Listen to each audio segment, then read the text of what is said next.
I'm gonna teach you how to build a basic to-do application for both Android and iOS using a compose-multiplatform. This application will utilize a local database, and for that matter we will use a Realm database, which is a mobile solution provided by MongoDB. It's designed to seamlessly integrate with mobile apps for both platforms, and above all, it's easy to use. Stay tuned.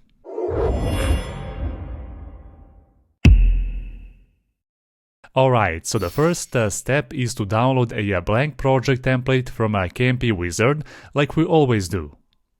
We are targeting Android and iOS with a shared UI. This project template, however, doesn't come with a UI theme package like a regular Android Compose template, which means we need to generate a material tree colors on our own.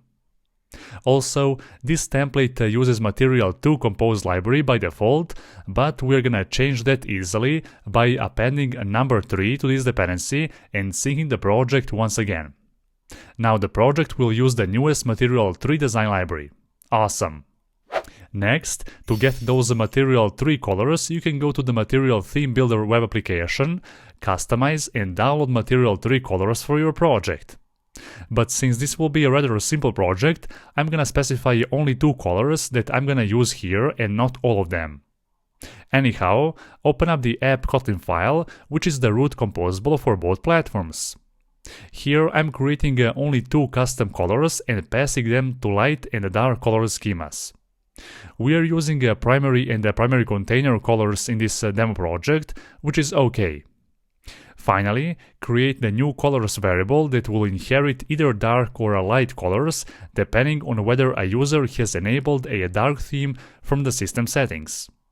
This variable is then passed directly to our root material theme function. Awesome, we are done with theming. The next step is to handle the navigation in our application, and for that purpose we're gonna use a Voyager navigation library, for which I have already made a separate video. Anyhow, be sure to specify those 4 artifacts for this library. So the first one is used for the navigation, the second one for transition animations, the third one for a ViewModel, and the last one for integration with a Koin dependency injection library. You also need to include the Koin core artifact for that matter. Perfect. We need to create 2 screens for this application, right?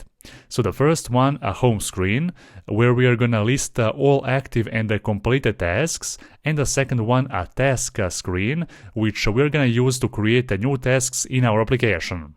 Each screen needs to implement a simple screen interface and override a content composable where we define the content of each screen. For now, I will leave those empty and get back to it a little bit later. Before that, we need to go to the app Kotlin file and define the navigator along with the start destination of our application. We are also defining a transition between those screens to be a slide transition. Awesome. Afterwards, we need to create a model class to represent a task in our application. Since we're gonna use a MongoDB Realm as a local database, we need to implement a Realm object to represent this model class as a collection. But before that, be sure to add a dependency for a MongoDB Realm as well as a Kotlin coroutines.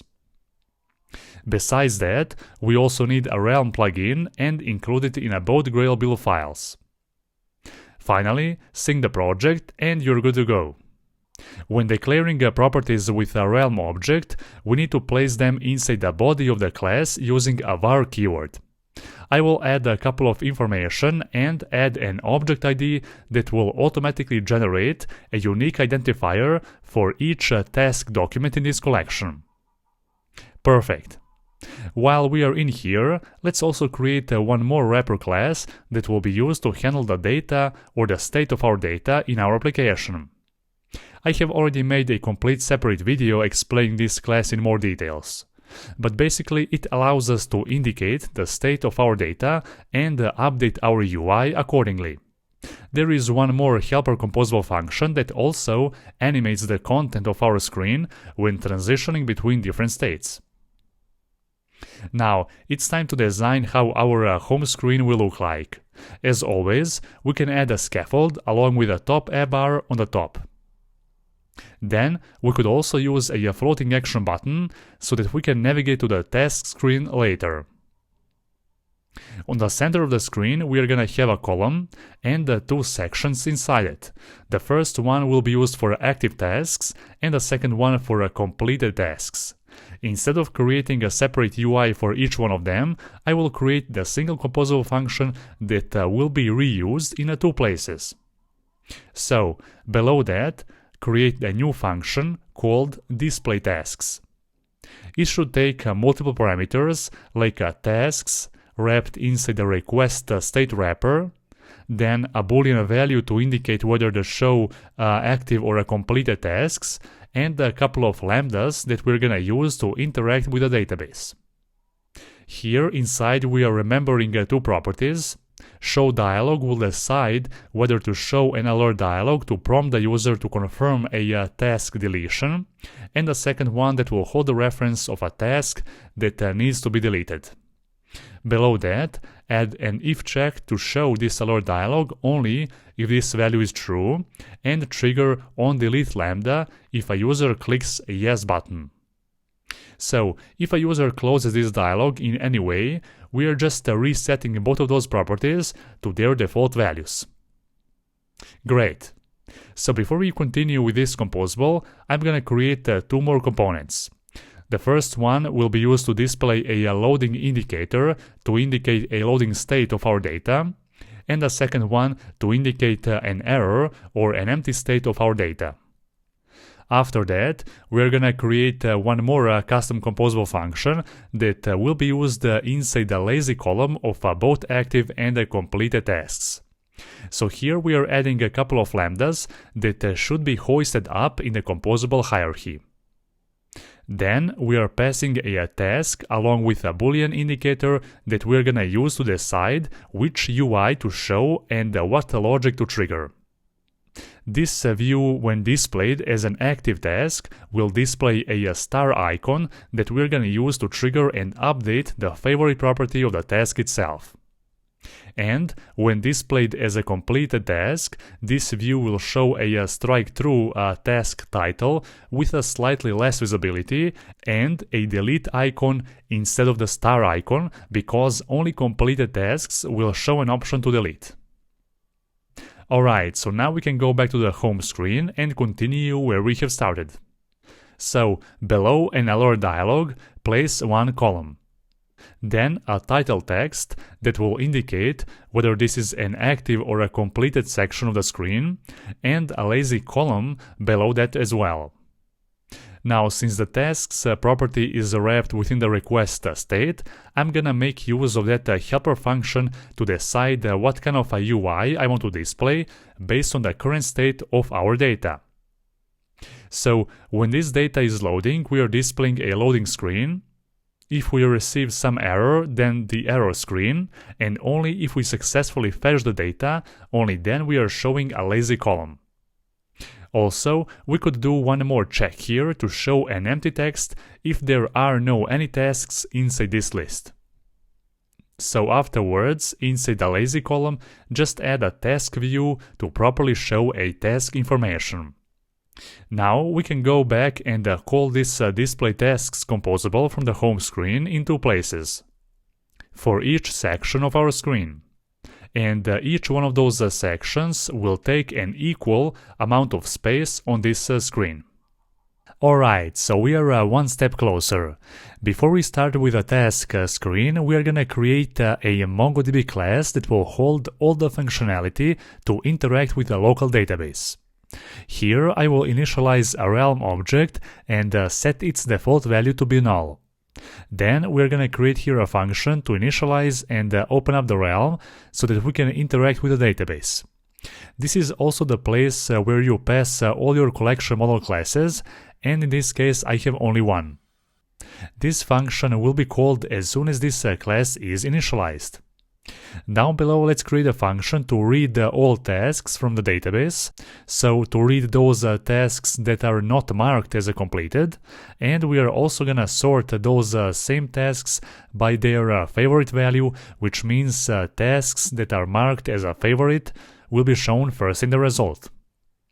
Below that, add one more function, this time to read the completed tasks instead.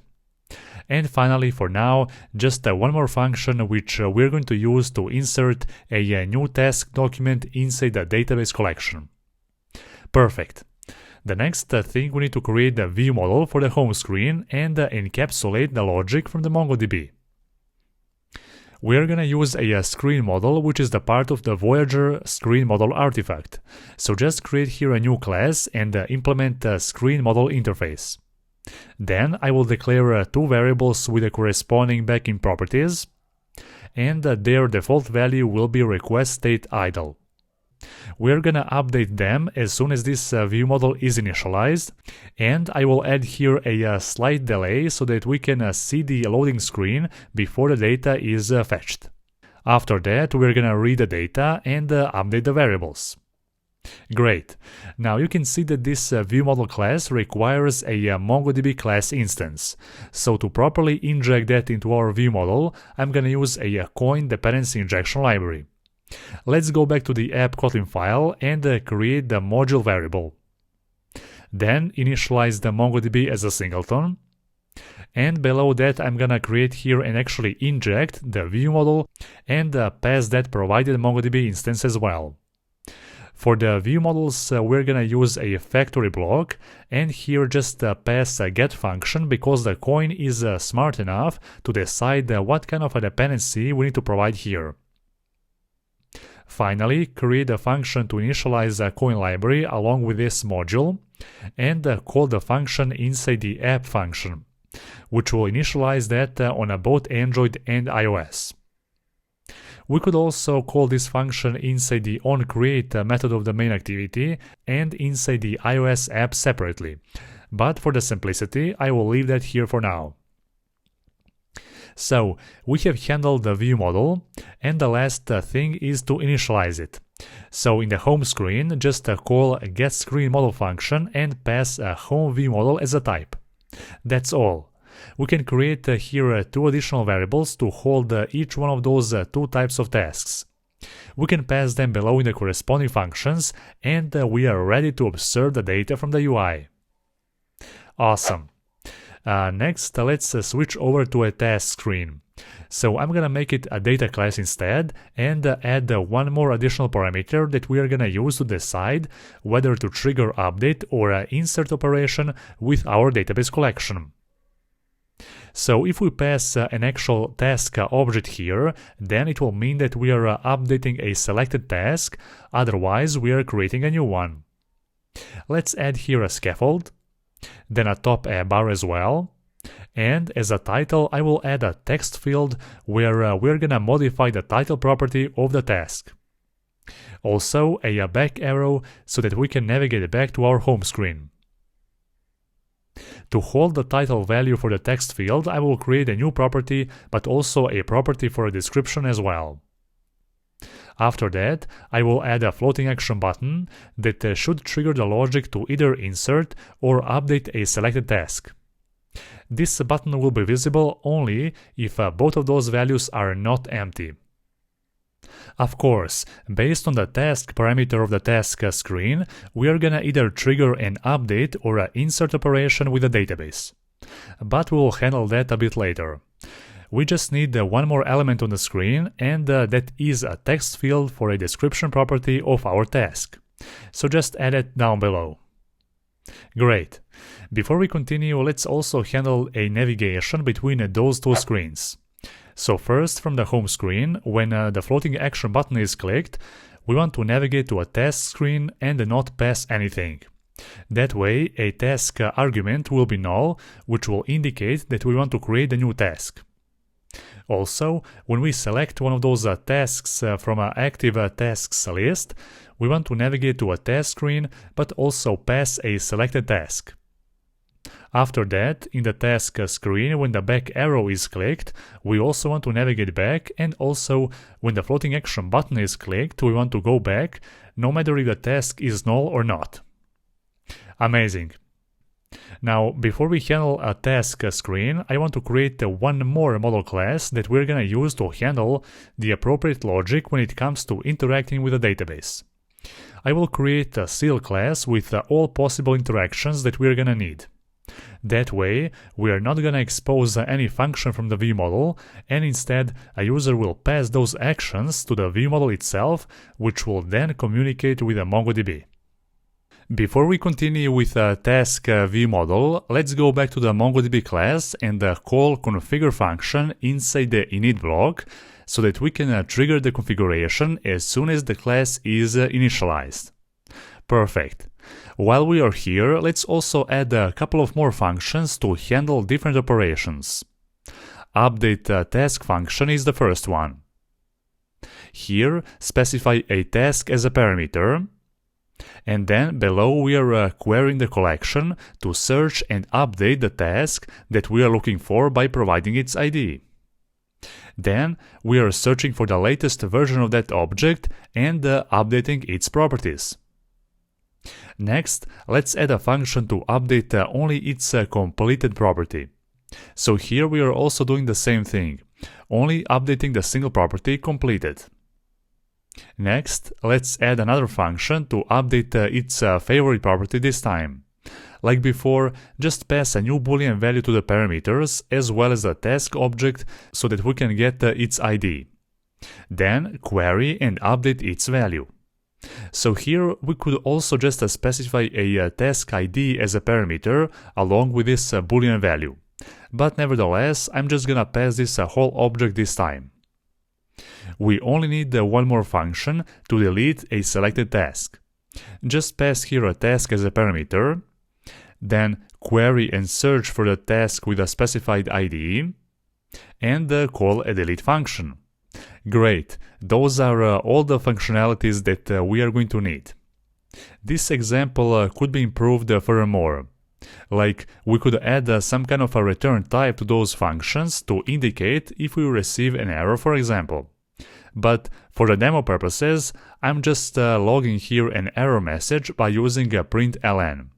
Let it be your homework. Improve this example to return a proper response by using a request state class that we have already made.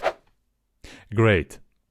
So the next thing, we need to create a new ViewModel, this time for the task screen. We are also gonna inject a MongoDB class and add two functions for adding and updating the task. Those functions will be private here, since we are not gonna expose them to the UI. Instead, I will create one more function that will be used to receive an action from our user and then from here trigger both of those functions for updating and adding a new task to the collection. So, open up the app Kotlin file to specify how to provide the instance of the ViewModel with the Koin library so that we don't forget to do that later. After that, inside the task screen, initialize the ViewModel, and then inside the onClick lambda of the floating action button, trigger an appropriate action within the ViewModel. Awesome. I think that we can now try and launch this application to see whether we should be able to add and update the task. Let's do it. I will first test this on an Android emulator.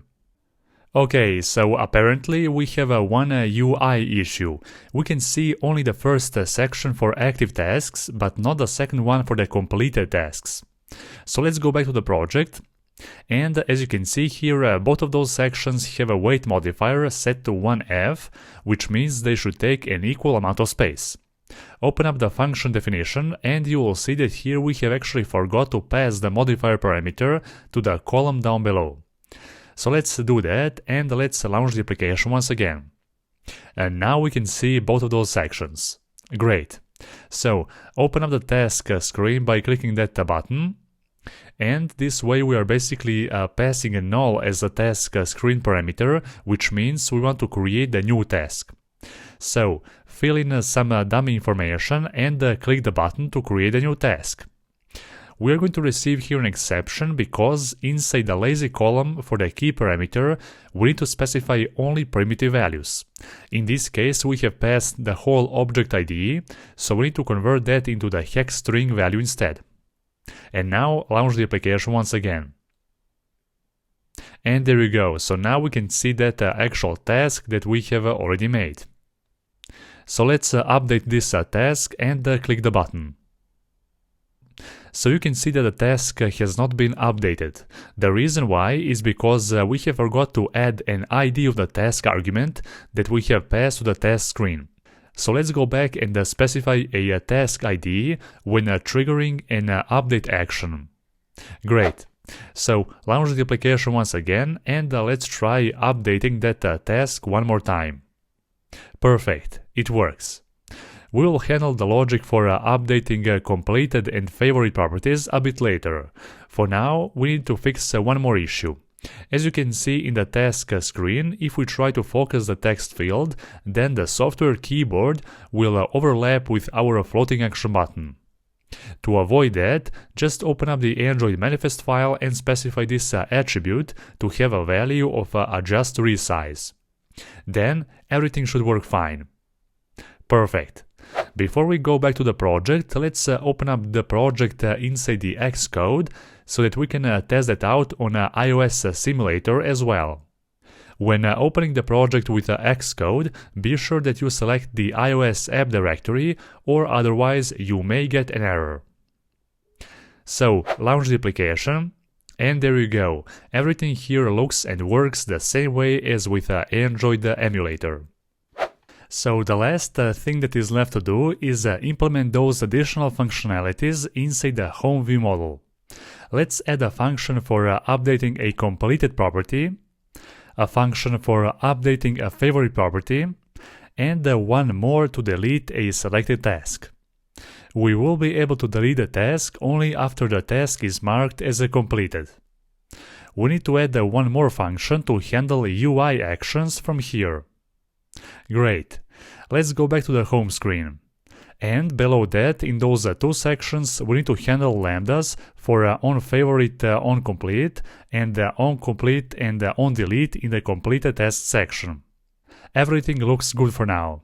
So launch the application to test it out. When we click the checkbox on the active task, it immediately transfers to a completed task section, because we have changed its completed property. We can also create a new task here just to show and see how those tasks will be rearranged in the list when their favorite property is updated. So those items that has favorite properties equal to true will be listed first. And if you click the delete icon down below, then you will need to confirm an item deletion before deleting it completely. Let's launch also the app on iOS simulator. And here, as you can see, everything works great as well. So that would be all for this video tutorial. Now you have seen how to successfully implement a data persistence layer for both Android and iOS using compose-multiplatform to share the UI between different platforms. What do you think about that? Are you a fan of a MongoDB Realm database? Comment down below and let me know. Other than that, be sure to like this video, but only if you find it helpful. Thank you for watching. I'm a legend when they